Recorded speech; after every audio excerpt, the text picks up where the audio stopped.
Daily life with RD ব্লগে সকলকে স্বাগত জানিয়ে আজকের ভিডিওটি শুরু করছি। তো আজকের আমাদের বেড়াতে যাওয়ার দ্বিতীয় দিন এবং আমরা কিন্তু সকাল সকাল রেডি হয়ে বেরিয়ে পড়েছি আমাদের সেই ড্রিম প্লেসের উদ্দেশ্যে। কিন্তু আজকে জানেন সেই ড্রিম প্লেসে পৌঁছতে পারবো না, আজকে নাইট স্টে করতে হবে কারগিলে। তো আশা করি সবাই বুঝতেই পাচ্ছেন যে আমরা কোথায় যাচ্ছি।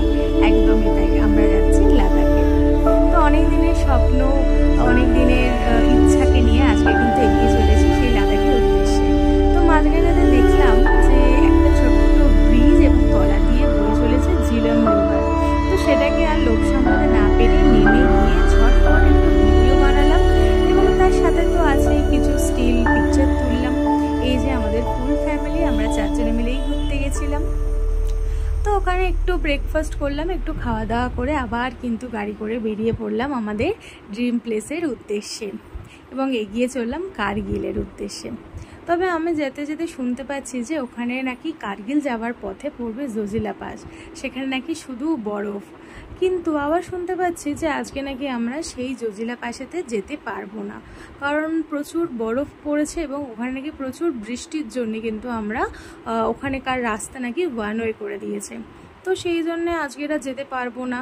তো জানি না কি হবে, সেই দুশ্চিন্তার মধ্যে দিয়েই কিন্তু আমরা এগিয়ে চলেছি কিন্তু কারগিলের উদ্দেশ্যে।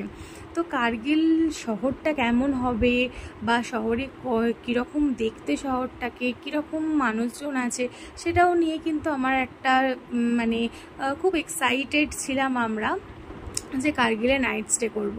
তো শ্রীনগর থেকে কারগিল যেতে প্রায় ধরুন 6 থেকে 7 ঘন্টা মতন লাগবে। তো আমরা কিন্তু বেরিয়ে পড়েছি কারগিলের উদ্দেশ্যে।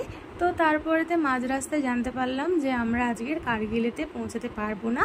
তার একটাই কারণ, সেটা হচ্ছে রেনফল, এবং যার জন্য জোজিলা পাসেতে প্রচুর আইসফল হয়েছে। তো যার জন্য রাস্তাটাকে বন্ধ করে দিয়েছে। ওই দেখুন দূরেতে পাহাড়ের চূড়োতে বরফ দেখা যাচ্ছে, কি অসাধারণ দৃশ্য।